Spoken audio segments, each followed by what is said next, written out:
Alright, so this is my 4th attempt at doing a reading on this. A lot of communication issues with my video, so I'm hoping that this is recorded and that there's no issues. This is going to be for Madison Mogen, one of the victims of the Idaho 4.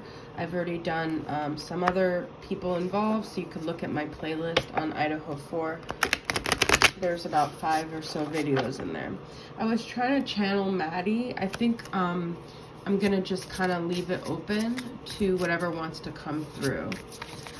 So yeah, I've recorded like 20 minutes already that something happened to the video. So Maddie was a Gemini, and she had, I think, a stellium in Gemini. So there's a lot about communication. I believe there was something with Saturn in Gemini, so stopping of communication. So that's interesting that her video hasn't been working with the communication.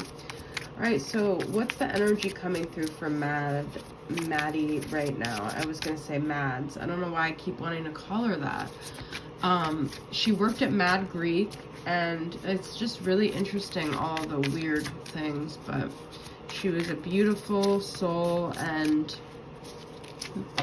may she rest in peace. Okay. What are the main things we need to know? That's what I'm gonna ask here. Interesting, because the sun came up in my other reading. This is things that are hidden. This is the light not being shown on things. Also, I believe she was a Leo rising. This is Leo. There was something in the darkness, though. There was something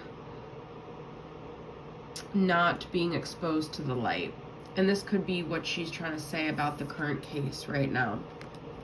The Hierophant came up in my last reading with her, and so did this King of Pentacles.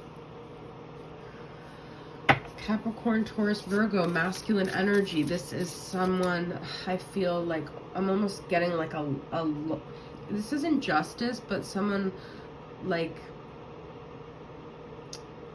the head of the school, or like the head of a department. This is, you know, a CEO type personality here. And this is someone who's very unconventional. To me, I'm already kind of getting this vibe that there's some secrets or some shady behavior going on within the school system here. They're trying to hide things. They're taking a route they really shouldn't be taking. They're not being forthright. They're not being honest. They're not doing things in a way with integrity. Sorry, I had to do something with my dog. All right, so Taurus energy twice here, and Capricorn and Virgo. What does Maddie want to communicate here? What does Maddie want to communicate? Well, there's King of Cups. So that is, to me, Brian Koberger. And I was trying to ask her in the other reading, do we have the right guy that's on trial here? Now, he was a Scorpio. I believe it was like the 21st November or something, his birthday. This is the King of Cups. This is maybe someone. Now, was Maddie the target? Someone having a feelings for her that was getting a lot of her not reciprocating feelings and communication in the last reading. But so this is someone who has a lot of emotions.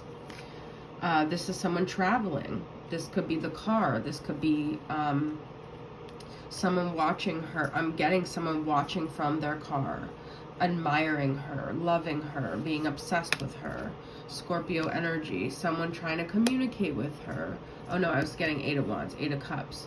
Her leaving someone behind. Okay, this is rejection. Maddie, is Brian Koberger. So this is her turning her back on someone. Her not opening the door of communication with someone.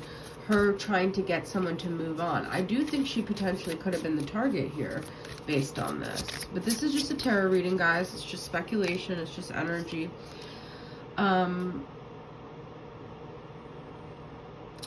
I think it was really hard for her to, she had to keep putting her foot down, and it became exhausting for her. I do think she had a feeling about something.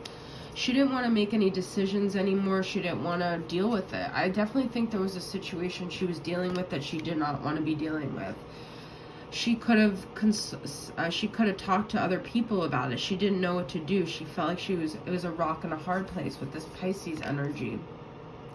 Hangman, Ace of Cups. I think that Maddie, I think all these souls were very special. I think they had a lot of light, they had a lot of empathy, they had a lot of love in their hearts. They just had that love energy. And this is her, she felt, I also feel this was her that year where she was really working on her self-love. She was really like, you know, she was taking a lot of pictures. She was really she was in a vibration of love, and that could have attracted some dark energies. But I felt like this is like saying she still had empathy for the person that did this. I don't think she's even now.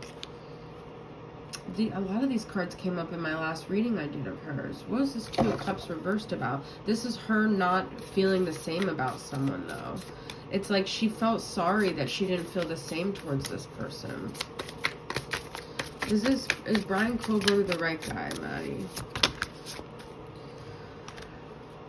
See, this is like, I feel like her personality is very bubbly, it's very friendly, it's very carefree, it's very adventurous, and I feel like she felt like maybe she gave someone the wrong idea. I don't know if that's really the truth, like, but the Fool is like a new beginning. So is Ace of Cups. She feels like maybe she gave someone the indication that she was interested, but I don't think she did. But that's just kind of what's coming through. Like, if, say, Brian was at the Mad Greek and she smiled at him, it gave him this feeling like there could be something. And I do feel, I'm getting that there was a lot of rage towards her. Because, yeah, you see, but then she tried to close the door. She started feeling like this person took it too far. They were looking at her too much. The Page of Swords is the stalking card. She was trying to shut it down. But it's like her light already drew this person in. It was kind of like almost too late. She tried to get quiet. She tried to ignore them. But see, Kaylee and Xana were the ones that seemed to have mentioned that there was an energy around of stalker, or Xana changing the locks. But I do think that this was something she kept more to herself. I don't think she shared this with a lot of people. I do think she could have had some secrets of her own that she wasn't sharing. This was a solo thing she was going through. She never wanted to be perceived as, like, what is this Five of Pentacles reversed about? It was hard for her to deal with because I feel like she was so empathetic that she could feel the pain of, like, someone. This is King of Swords, Gemini, Libra, Aquarius. This could be the perpetrator. It's like, okay, I feel like she didn't like this person. She didn't have the same feeling. She didn't mean to. And then death here. The King of Swords and death. I do think it was a masculine energy. I think it was someone that was very cold and callous. And it's like she didn't like this person. She didn't want to have anything to do with them. But at the same time, her soul was such a healer that she almost wanted, like, she almost felt like compassion for this person because she wanted to show them love in a way, and they took it the wrong way. Like, she saw darkness in them, and she wasn't attached to them, but, like, she just has a natural way of, like, bringing light to people, but she wasn't interested in them. It was just more like her soul just felt the duty to spread light to whoever was dark around her. She was very, very, this girl was very light. There was a lot of lightheartedness about her. She was chatty, she was social, she was carefree, she was bubbly. She was like the kind of friend that you'd, like, want to be BFF with if you're, like, a girl's girl. Like, she just brought a lot of joy, I feel, especially with that Leo rising. Time for change, to learn something new, to use technology and gadgets with wisdom. Yeah, and also she was like, watching her astrology reading with a lot of, like, Aquarius and 11th house, she was very much on social media, and that, I think, this technology could have been what drew in the perpetrator. You see shallow grave. See, oh my God, this person was yearning for her, and they also projected a lot onto her. And I feel like even though she exuded this light and she was beautiful, they didn't understand, like, they were dealing with, like, a soul, not just this beautiful person. And they they were shallow, and they viewed her in a shallow way. They didn't understand the depth of who she was. They projected a lot onto her, but I do think she actually had a lot of depth that people don't realize. Also with Poe, this reminds me of like a poet, or like Edgar Allan Poe. Like, I think she was very, very deep, and her soul, perhaps she was a very old soul as well. She's died many times. She's can't come back a lot of times. Sea Beacon Fairy. I think that her spirit is going to be with all of them, but what we're talking about her, like, I do think she's going to assist this case from the ethers or whatever. I think she is going to shine the light on this case from wherever she is. I think that she's so bright that that's what she's going to do. She will illuminate things about the death. I do think that. All right, I'm on a time crunch, so I'm going to end this. I did so much already, and now it's kind of like I'm getting loopy, but I hope this helps you guys or is interesting to you. Let me know, and then let me know who you'd like me to do next. All right, see you guys. Bye.